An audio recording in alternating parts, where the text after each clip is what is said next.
India is now trying to stabilize its relationship with China. But why is this happening after years of hostility? The turning point came after the Galwan Valley clash in 2020, where soldiers from both sides died. Since then, India and China have kept tens of thousands of troops along the border. The mistrust was deep and dialogue almost froze.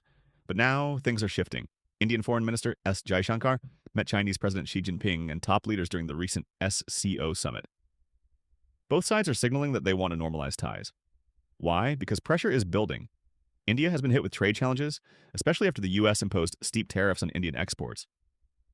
On top of that, China remains India's largest trading partner, controlling supply chains in electronics, critical minerals, and pharmaceuticals. Completely cutting off Beijing is simply not an option. India is heavily dependent on China for rare earth minerals and permanent magnets, the backbone of electric vehicles, smartphones, wind turbines, and even defense systems. Over 90% of India's magnet imports come directly from China.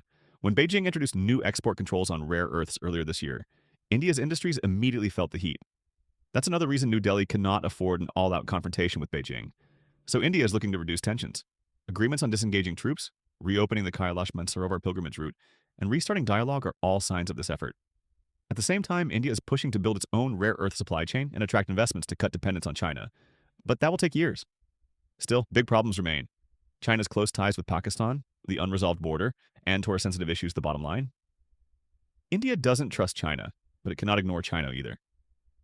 Stabilizing relations is not a choice, it's a necessity for trade, for technology, for security, and for the future of India's economy.